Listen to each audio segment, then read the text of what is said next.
Well, good afternoon, good evening, good morning, whenever this might catch you. I know I said it wrong, but this is this week, and believe it or not, it almost doesn't have a this week because I almost forgot. Thinking, oh, I'll do Sundays, and it'll be fine, and I'll remember, and it just hit me. I'm like, oh, 7 o'clock in the evening. Yeah, let's go ahead and do the TikTok. I mean, listen to me, TikTok, YouTube video. This is why I don't do any. I don't cut and I don't edit and all this. I just want to be me. And obviously, that happens and things like that. Well, that was my little Walmart basket incident. Don't even want to talk about it. One of my Walmart locations, they stack a bunch of shopping carts around where my connection is, and they had one that was kind of smashed and it was just sitting on top. Well, I go to move the baskets in order for me to get to where I got to get to, and that one falls off. And luckily, all it did was scratch me, so no big deal. Yeah, I had a couple little deep cuts there, but then it was like, who cares? It happens. But my left arm and my left hand's been victimized a couple of times this month, but that's all right. I'm good. It could have been worse. The basket could have fell on me, but it didn't. But we'll move on from there. But yeah, I almost forgot. I'm sitting here and I was getting ready to go through my meds, and then I'm like, I didn't do the YouTube video, so. Here it is. So I'm here, and of course, Koike, mwah, mwah. I love you, and be seeing you again in March. Well, let's talk about what we're going to talk about tonight. Let's see. This apartment complex, I'll talk about it and the things, they're doing. That's why I decided to take the two-story townhouse, because the downstairs units are still not ready yet, so I'll get into that a little bit. Of course, Saints had their last preseason game. They wound up winning it, but winning it did come with a cost. I'll talk about that. Their co-first round draft pick, Trevor Penning, he's going to be out for a while, so we'll talk about that. West Jefferson had that jamboree game and looked good for a while defensively. Offensively, really, they didn't struggle moving the football. They struggled with turnovers and drop passes. That's the main thing they dealt with. But usually a lot of times when people do these reports, they'll say, "I'll talk about it in a minute." I'm just trying to go into everything. Why is LSU and Southern holding off until the last second to tell everybody who their starting quarterbacks are when I think pretty much everybody knows? We'll talk about that, and just talk about some things in general. But first off, let me go through the sports stuff first. I'll go ahead and do the LSU and Southern thing. Both coaches, and they play each other, and this is the weird part. They're both playing each other week 2 this year. So, yeah, right. LSU's playing Southern, not... I couldn't even tell you the last time those two teams played each other, but they're playing each other in a couple of weeks. But I tell you, both their coaches are doing the exact same thing, and they're going to hold off until they say who the starting quarterback is. I think we already know who. Right? I think we already know. Eric Dooley. I think we already know who's the Southern starting quarterback, and Brian Kelly. I think we already know.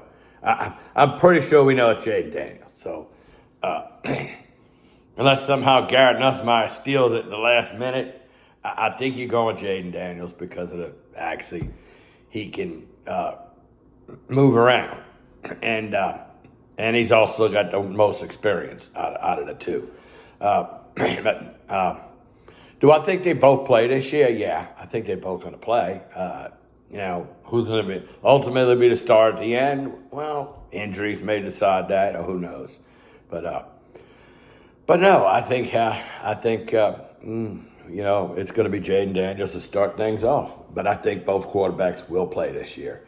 And of course, well, Florida State had that little tune-up with Duquesne, and I'm going to tell you right now, playing a small school like Duquesne, and they didn't impress me. Florida State didn't impress me not one bit. So, and I heard the announcers on the game. Oh, well, look what they're going to do. They're going to do this. They're going to be able to do that. And, problem is, Duquesne is not LSU. Duquesne doesn't have the speed of LSU. Duquesne doesn't have the talent level of LSU. So that's what I'm saying. They just didn't impress me. So we'll see next Sunday. We'll see what happens. This time next Sunday, which means I'll have to record my YouTube video before the game. So, and I'll probably just stay up late. Maybe I'll take a lengthy nap when Koike goes to sleep. He's sleeping now, but maybe I'll take a lengthy nap and then get up about 5 and then watch the game. That's probably what I'll do for that. Saints played the final preseason game. All 3 quarterbacks, including Ian Book, which, I'm not expecting him to be on the roster anyway. One of the reasons is because of what I'm about to tell you about Trevor Penning. Obviously, they're going to have to go bring another an offensive lineman in, another tackle, and they got some people available. They got some people out there the Saints can go grab. So one person I didn't expect. But there's some people out there that can go get. But Trevor Penning had torn a ligament in his foot, so he'll be out for who knows how long. And they say he's optimistic that he'll get in sometime during this season, but I don't know. A torn ligament in your foot, I doubt he gets in. We'll see. We'll see how it goes. We'll see how that goes. It's not like it was the Achilles tendon. Thank God it wasn't that, but bad enough as it is. So there's, like I said, there's people out there that can go get. Will they go get them? Who knows? Will they trade for somebody? That's a possibility. You just don't know. You don't know what's going to happen there. But they did win the game. All 3 quarterbacks was over 100 rating. I mean. Well, the strange part was both Jameis Winston and Andy Dalton both wound up with 118.1 ratings. But I tell you what, 107.3 ain't nothing to complain about when you're talking about Ian Book either.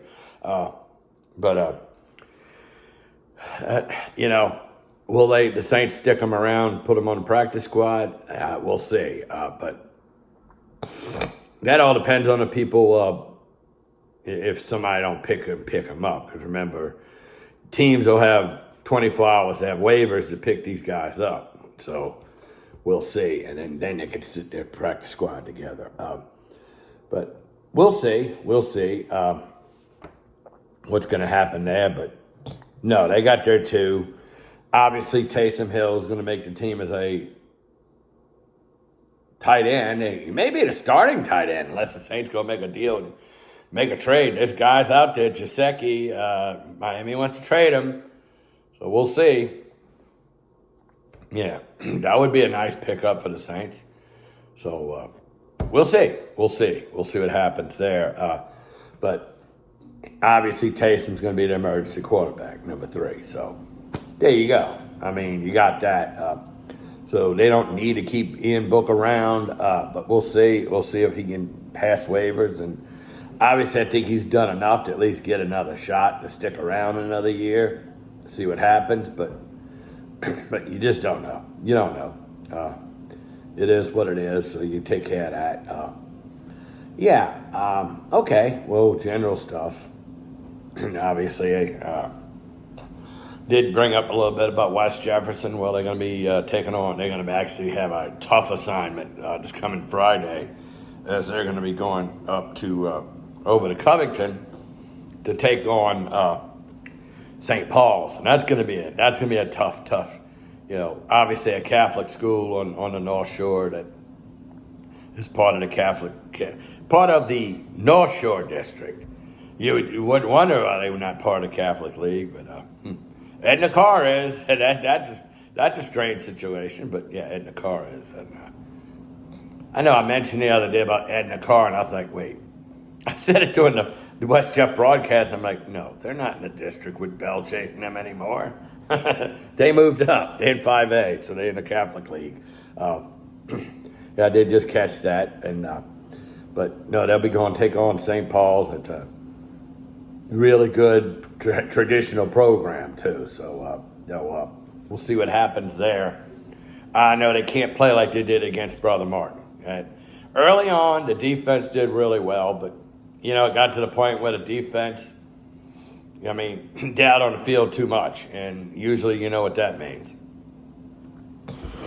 When your offense has a bunch of 3 and outs, also turning the ball over, also giving short fields, eventually that was gonna give, and something was gonna give there, and it did. So we'll see. Receivers need to catch the football. That's the main thing. Huey Collier missed on a couple of targets, but for the most part, the ball was there pretty much every time. So he's got to have receivers that's going to catch the football. That's what he needs. And because obviously, until the pass offense starts clicking, people are going to stack the line and say, all right, now beat us with the pass because you're not beating us with the run. So got that going, but we'll see. I don't think did I forget something this morning? Yes, I did.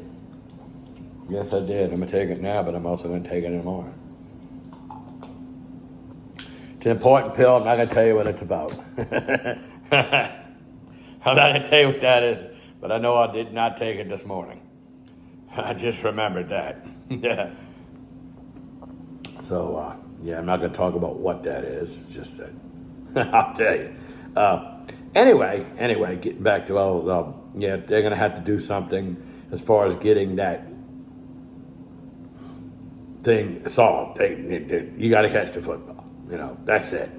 Ball's there, you got to catch it. So, okay, moving on from that. This apartment complex that they did, like I said, they're doing a really good job of renovating the place. It was built probably in the early to mid 1980s, and then it was just the people who owned it previously didn't take care of it, and it was basically falling apart. This new new company comes in, MTH Properties comes in, and they had a process of upgrading the entire facility, and they're doing a really good job because they did a good job in this apartment. The only thing was when they put in the brand new AC unit, inside and out, you would think they would have at least thought about changing the AC filter.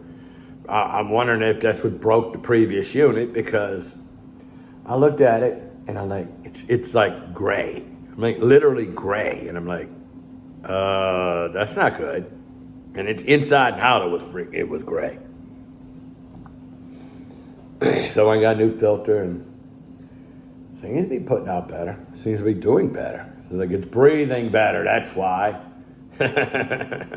It's breathing better. But yeah, that's the only complaint I had was that. And I have one outlet that's not working at all. AC, electric outlet. It's not working at all. Told them about it. Never heard anything about them wanting to come fix it. So there's that. But other than that, things are going well. Everything well. It's just that I was hoping to get a downstairs unit, a downstairs 2-bedroom unit. They still working on those. The way this building, since it's 20, it's like 40 something buildings, 42 buildings here. And this particular building, building 21, had 4 2-bedroom, 1 floor, 2-bedroom units. 4 of them at the bottom. They're all being renovated still. They're still working on them. The one right below me looks like it's the one they're working on, getting ready first. and they'll probably run it out right away because these units, as soon as they available, somebody's renting it, and so yeah. So somebody's gonna get that downstairs unit I wanted, but that's fine. I'm in the 2-bedroom townhouse. That's up. I mean, that's a 2-story, second and third floor. So got to go up the stairs to get in. Then I got to go upstairs to get to the bedrooms. So there's that. And but I tell you what, I feel like I'm getting in shape now, better shape as far as climbing stairs and stuff. So we'll see. We'll see. I mean, it's working for me now, but how long I need to stay here? I would like to stay here till I retire because I have plans on what I'm going to do after I retire. So maybe 2.5 years more, and then I'm going to go ahead and retire early. There's reasons behind it, and well, it's personal reasons, a lot behind it too. So yeah. As of right now, I think I'm going to be making a move across to Philippines. I really believe that at this point. So we'll see. Yeah, and I see the time, and I got to get on out of here. So I'll just say, as I usually say, God willing, I'll talk to you again in a little while. Bye now.